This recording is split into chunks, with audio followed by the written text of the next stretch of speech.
So hello, this is Investor Connect. This is Paul Martin. Today I'm here with Andrew Romans, the general partner of Rubicon Venture Capital. Andrew, thank you for joining us. Yeah, it's great to be here. Great.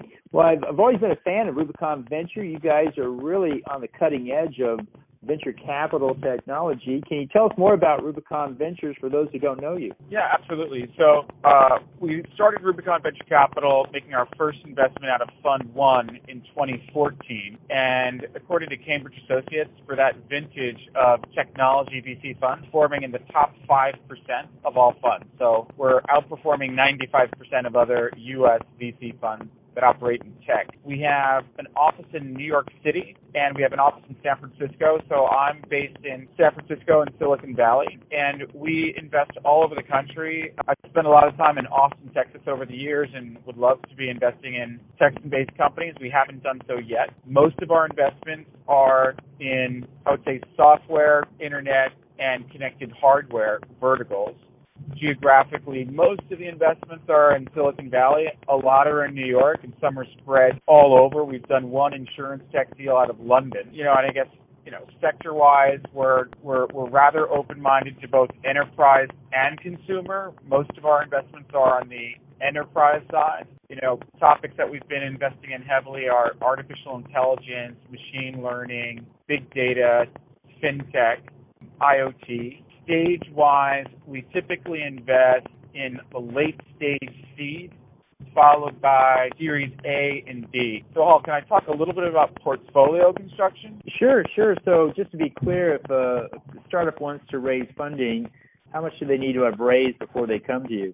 Yeah, great question. We typically like to invest in late-stage seed for the first bite and then put in a lot more in the Series A and B. And for late-stage seed, we like to see that the company has already raised a minimum of $1 million of non-founder outside capital, so that the startup managed to sell some equity, part with equity, and attract someone from the outside to put in at least $1 million of funding.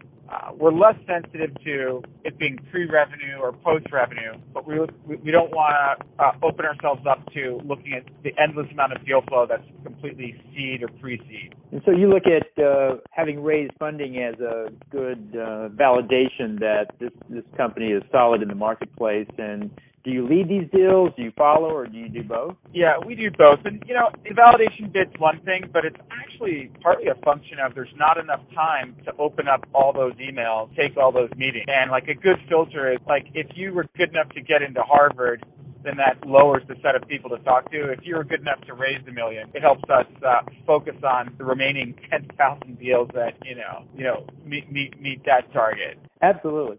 There's quite a bit of deal flow out there, and everybody's got their niche that they want to invest in as well. Are you guys still accepting investors into your fund?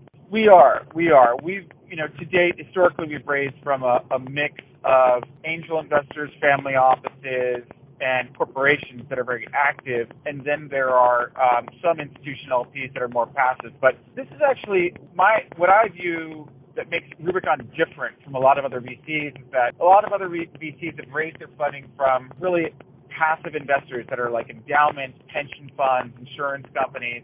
And we've raised money from individual people that, work at the big Silicon Valley companies like Google and Facebook and VMware, from entrepreneurs that have founded startups themselves and raised venture capital funding and had an IPO or a big M&A exit. And then the family offices often own some big, large business somewhere, and the large corporations themselves, they're interested in interacting with the startup. So we frequently make introductions from our startups to our investors to kind of bring innovation into the large corporation, so they get a steady stream of business intelligence, access to licensing agreements, partnering, distribution agreements, and it really helps them drive their M&A. What kind of startups they should be buying, and even their HR decisions of should they be hiring more artificial intelligence and big data, machine learning kind of technical folks, or making strategy decisions on their products, diversifying their revenue streams from, a big corporation is often number one in a declining market. So they want to diversify into other businesses using venture capital as a weapon or a tool, to do that.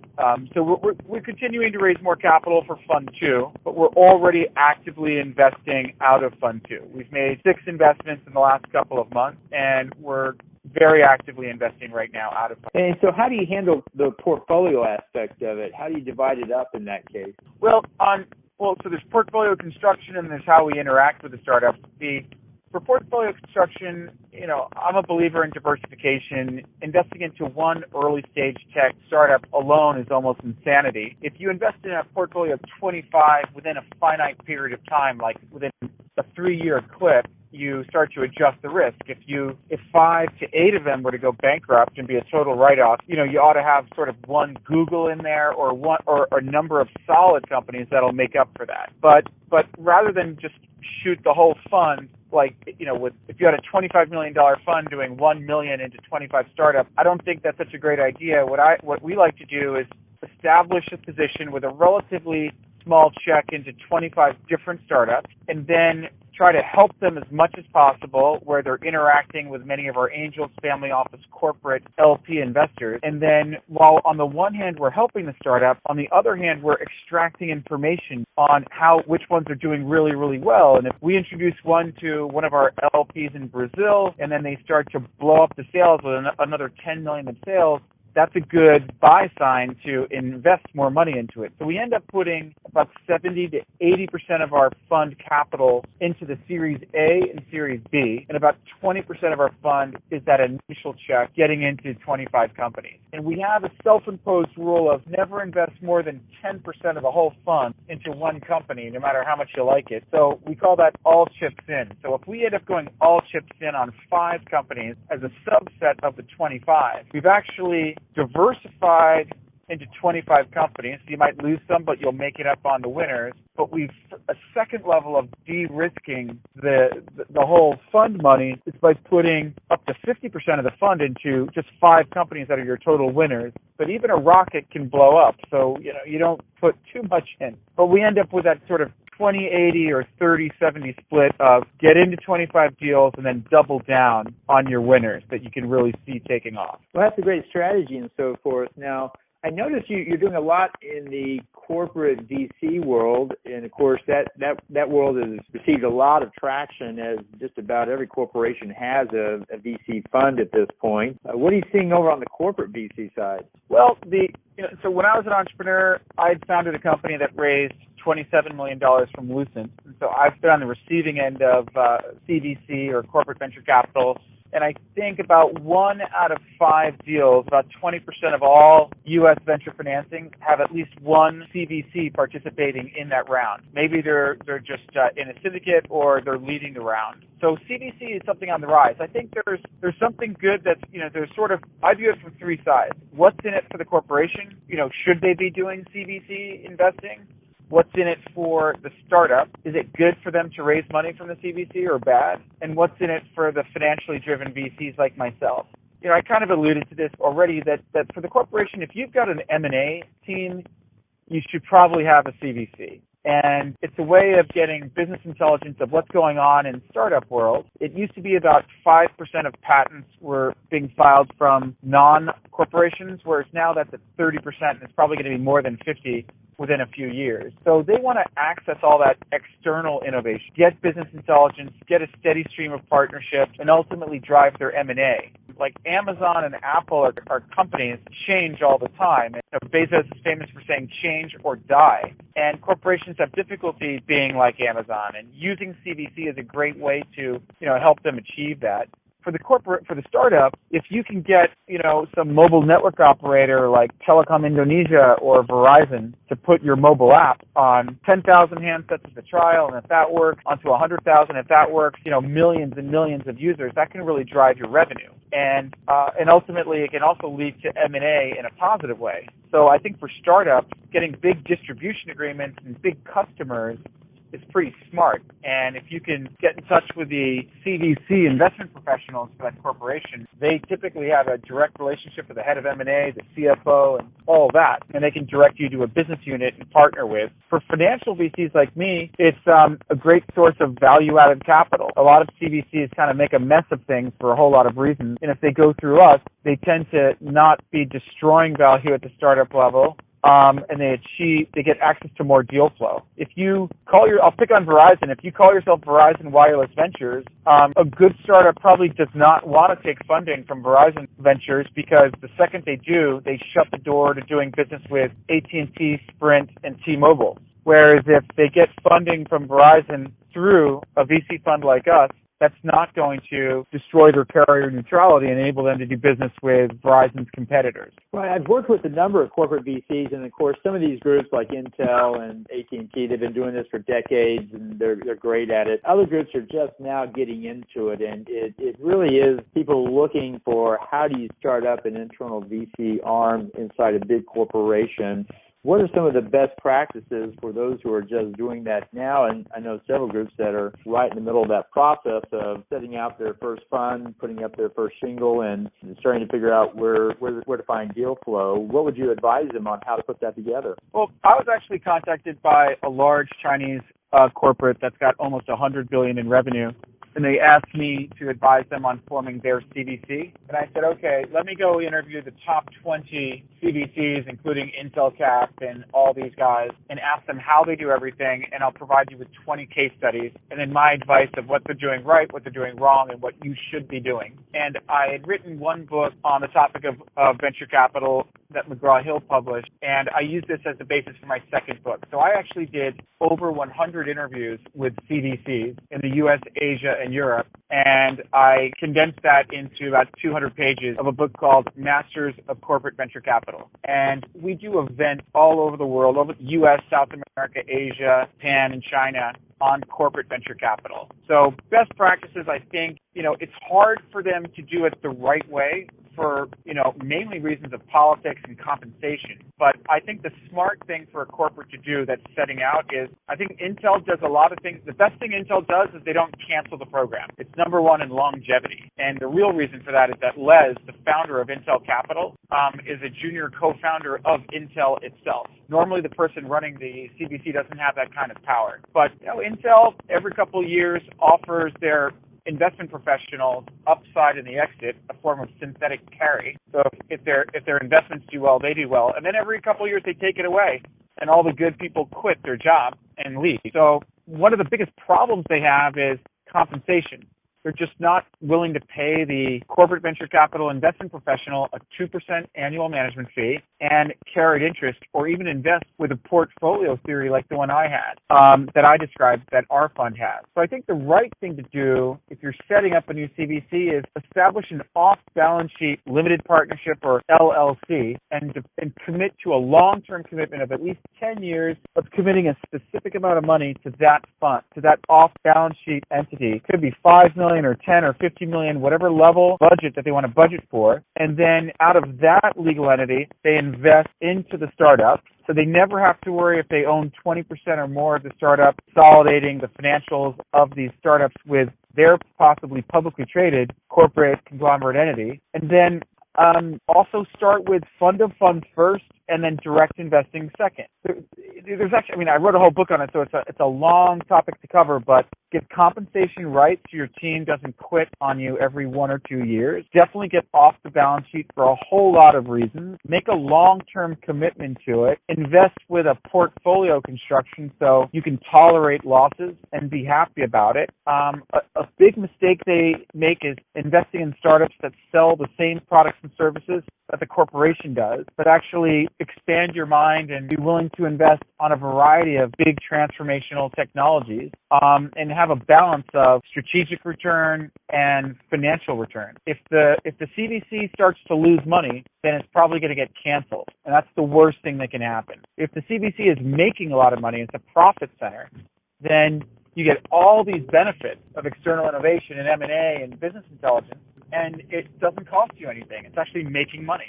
Well, it seems like one of the challenges is figuring out how to do deal flow. Those who haven't done it before seem to default back to, well, let's just be a customer or supplier of this company, vet it out that way, and then we'll see if it's a good deal for us or not. So, and of course, the major innovations don't quite work that way. Right. So one of the major flaws with the launch of almost every CVC is that they think the deal flow is going to come to them. And in reality, a lot of CVCs have behaved badly over the last 20 years, and the good startup doesn't go to the CVC as their first choice. And so, like if you want to get into Harvard, Stanford, Wharton, you end up, getting into Alabama State. And that means that the good candidates, the good startups do not go to CVCs in general. There are exceptions, but that's generally a problem. So deal flow is a real problem.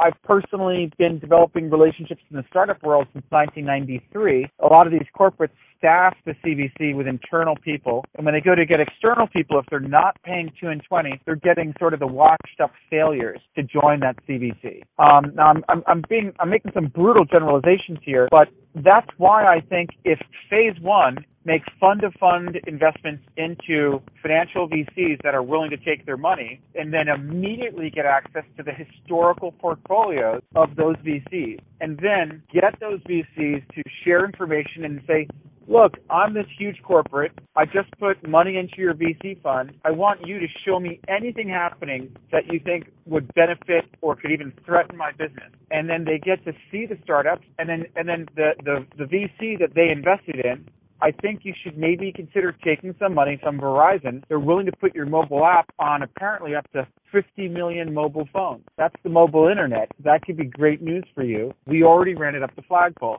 So the corporate makes an investment into a bunch of VCs, and they kind of buy their way into the game and benefit from all of our relationships, and then they can cherry pick and invest in the best portfolio companies from our portfolio that even can do business with one of their business units. So they end up achieving overnight, the deal flow problem has been solved. And instead of making, 10 years of mistakes and blowing time and money, they get, their handheld by their VCs that they invested in, guiding them through making their first few investments. And so it's, for the first year or two, I say fund to fund. And then within that first year or two, we'll start showing you deals that are relevant that you can make partnerships with. And if you're going to create value for the startup, why not own some of it while the value's going up? And you kind of guarantee that your CVC is going to be very, very, very profitable.